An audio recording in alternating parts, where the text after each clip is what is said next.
way shakisay markay shakisay waxay qaaday sawir snapchat sawirkaas ma ogeen inuu ahaa sawirka ugu dambeeyay ay qaadi doonto ama maxay ahaado ay dad la wadaagi doonto sawirka markay qaaday waxay ku qortay Allah yaxfadna ilaahow ma xafid marka sawir aad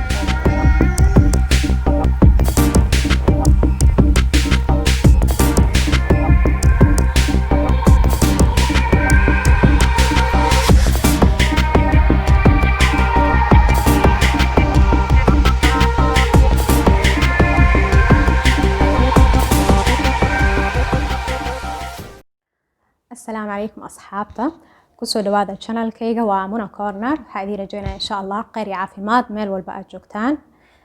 فيديو قماتا إن شاء الله وقصير وقابن لكن آذي وحنون بضنتهاي وحي وحنون بضنتهاي لبس سبب صوت وقوه الرئيس وحاوا وحي كدعدي بلد مسلم marka yani xoogaa waxaad dareemaysaa xanuun ma aqaan idinka deetiin laakiin ani yani haday tahay qisada yani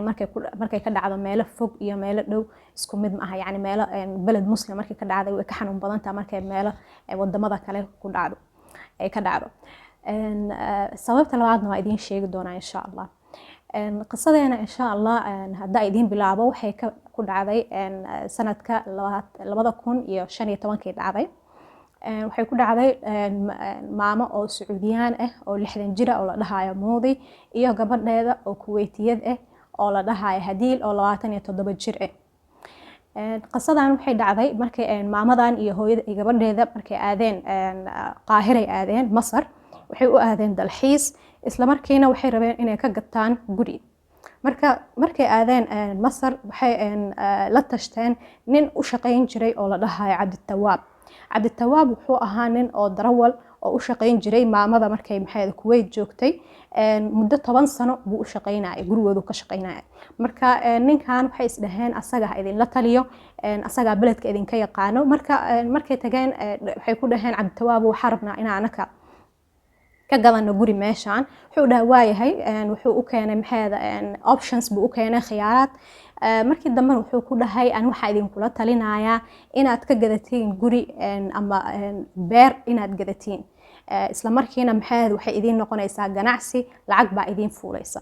marka maamada waxay dhahday waa fikrad aad u fiican way ka heshay fikradda maxaa jira wax ganacsi ugu fuulaayo ma aha sida wax maxay guri kaliya iska iibsanayso oo waxna u fuuleyn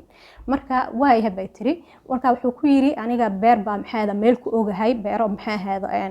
meelaha aad deganahay beerooyin qurux badan baa meeshaas ku yaala soo baxa idin tuse lacagtana hore u soo qaad buu yiri lacagta hore u soo qaad hadaad ka heshid beerta sida u gadatid way ku tiri maamada way baxeen maalintii waxay aadeen meel la dhahayo Almania oo ku taalo Masar januub Almania meel oo maxay ahayd xoogaa oo tuulooyin aad uga sii fog meesha magaalada ka baxsan marka beertu buu ku soo wareejiyay ayada iyo gabadheeda markii ku soo wareejiyay beerta xoogaa gabadhii maxay ahayd waxay dareentay يعني inay daalan tahay xanuun xoogaa bay dareentay marka waxa la dhahay meel guri ka dhisan yahay qol amal meel ka dhisan tahay meeshan fariiso ku naso hooyadaana maxay ahayd guriga beerta wali si fiican loo sii tusaaya gabadhii meesh markii la keenay ay gashay qolkii ay ku nasanaysay intaas ay maxay beerta ku wareegaysay reerkeeda bay maxay ahayd message u dirdireysay sawirada beerta bay u direysay snapchat bay kala xiriireysay ehelkeeda oo jooga maxay ahayd Kuwait say qolka u fadhiday muddo maxay ahayd waxay dareentay gabadhii subxaanallah qofka markuu ay tahay waqtigiisa ajashiisa uu dareemaya waxay ku tiri dad maxay ahayd cod baa duubtay waxay ku dhahday aniga meeshan markaas soo galay waxaa dareemay inaan soo galay Raya wa Sakina gurigooda camal Raya wa Sakina dadka aqoonin waxa waay laba naagood oo Masar ku noolaan jiray samanadii hore oo dadka dili jiray oo maxay ahayd si xun u gali jireen dadka markay naagaha dahabkooda ka dhacaan kaw bay ka siin jireen marka waxay tiri Raya wa Sakina gurigooda inaan soo galay camal aad dareemaya marka waxay leedahay meeshan uma bogin marka Ilaahay amarkiis ayadoo iska fadhido qolkii iska fadhido xoogaa muddo hal saac amal markay fadhiday ninkii عبد التواب baa u soo galay markuu u soo galay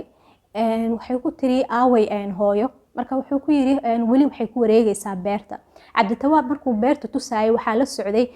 laba kale oo maxay ahayd naagtu qabo la dhasheen, laba dumaashiyaashiisa naagtu qabo la dhashay baa maxay ahayd la socday. marka wuxuu ku yiri hooyada weli beertii sii fiirsanaysaa,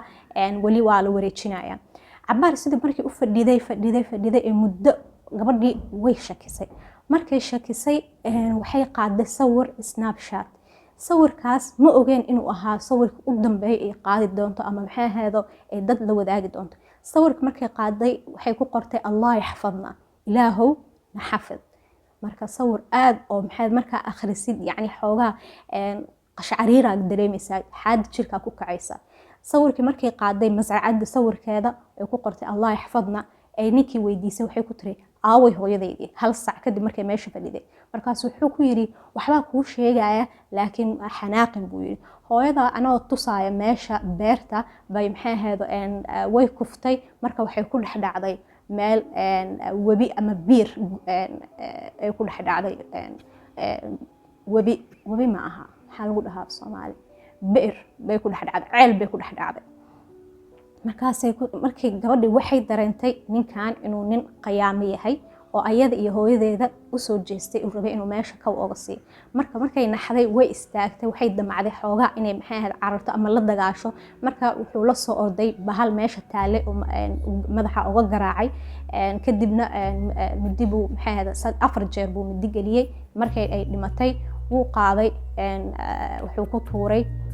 ceelkii uu sheegay. horena gabadha hooyadeeda uu maxay ahayd ceelka uu ku tuuray. marka gabadhiina markuu meydkeeda uu hubsaday uu qaaday ceelkii buu ku tuuray oo hooyadeed ku jirtay. marka labadoodii markuu ceelku ku hubsaday wuxuu lacagtii buu qaatay, ceelkiina wuxuu yeelay wuu daboolay, maxay ahayd radin buu ku sameeyay, ciid buu ku daadiyay, ceelkii wuu dumiyay. sida maxay ahayd labadan naagood la helin meel ay galeen. qolkii uu gabadha ku dilayna wuxuu yeelay wuxuu ka bedelay rinjig buu ka bedelay gabadha dhiigeedii meel kasta ku yaalay. wuxuu isdhahay labadan qof soo raadsan doona malaha. ceelkiina markuu daday lacagtii ay wadteenna maxay ahayd asagii maxay ahayd tuugadii la socotay ay qaybsadeen. wuxuu isdhahay qof soo raadin doonta malaha, meeshaas kugu dhamaatay ee kugu lacagta aad ku heshay. ilaahay abarkiisa gabadhan markii maxay ahayd ay ogaatay maxay ay hooyadeed ay daahsaneed oo maxay ku maqnayd wareegii beerta, ehelkeeda bay u dirtay. waxay dhahday annaka meeshaas joognaa, masracadaas joognaa, ogaada wax haduu nagu dhaco, ogaada in maxay wax nagu maxay ahayd yani meesha naga heli doontiin waa meeshaas.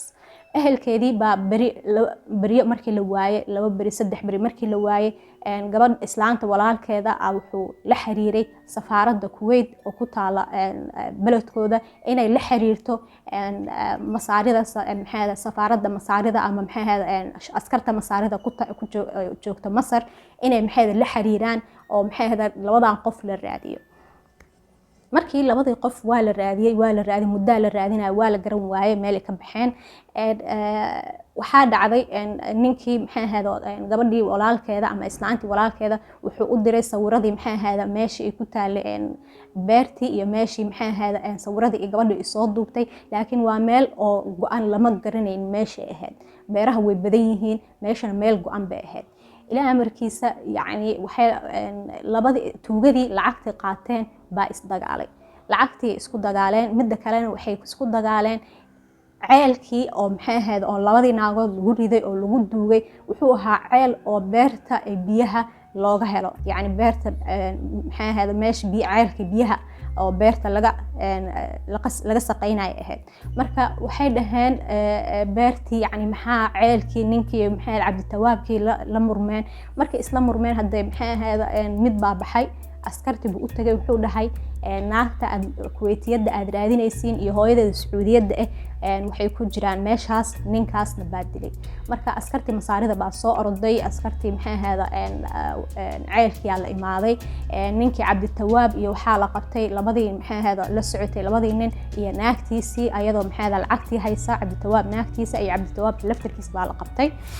ceelkii ilaa muddo 3 bari camal waa la qodaayay sidii loo soo bixiyo. maxaa jira ceel wuxuu aad buu u dumiyay ceelkii sidii loo heli naagahan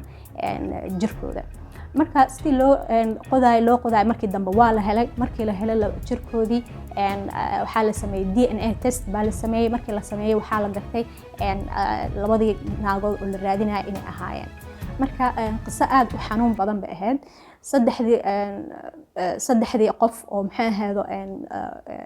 dileen gabadhii maxay ahayd iyo hooyadeeda waxaa lagu xukumay cabditawaab waxaa lagu xukumay dil labadii nin oo kale waxaa lagu xukumay abad sijin oo maxay ahayd for life maxay ahayd sijinka abadan ka soo baxaynin naagtiina waa la iska sii daayay qisadan aad ay uga naxeen dadkii meesha deganaa tuulada maxay ahayd beerta ay ka dhacday aad bay uga naxeen qiso aad u xanuun badan bay ahayd way ka naxeen ma isdhaheen tuuladooda waxaas oo kale ka dhici doona marka qisada maanta idin la wadaag waa taas waxaa ka istifiideynaa haddaad tahay qof maxay ahayd dumara waxaa fiican haddaad dhoofaysid inaad muxram wadatid diinta bilaash uma dhihin naagta markay dhoofayso muxram ha wadato yacni maxaa jira dee wax kastaa dhici kara hadda naagtan waxay ku dhacay wax walba qadar ilaahay bay ahayd yacni muxram hadday wadan lahayd yacni sidaan ma dhici lahayn midda labaad waxaa jirta haddaa rabtid inaad maxayda wax gadatid ama lacag ama wax weyn meel hanti ka gadatid sidoo kale lacagta ha soo wada qaadin ma taqaanid wax kugu dhici doona marka yacni ninkan uu markii hore ku taliyay oo ka fakeray wuxuu ku dhahay lacagta soo wada qaad maxaa jira dheh hadhowdii haddaad ka heshid bahashaan beertan sidaa u gadatid marka wax walba qadar ilaahay waaye laakiin waxyaabaha qisooyinka laga istifiido waxyaabaha jira laga istifiido ilaahay ma dhihin qad kaana fi qasasihim cibra liulil albaab yacni sheekooyinkan waxaa looga istifiidaa waxyaabo cibrooyin iyo cidooyin marka waxaan rajeynaa asxaabta inaad sheekada maanta ka hesheen asxaabtiina la wadaaga share iyo like iyo subscribe ha ilaabina maxay ahaado gambaleelkaad inaad taabatiin markaa wax cusubba saa usoo dejiya uga warheshiin khayr idina janaa meel walba aad joogtaan assalaamu calaykum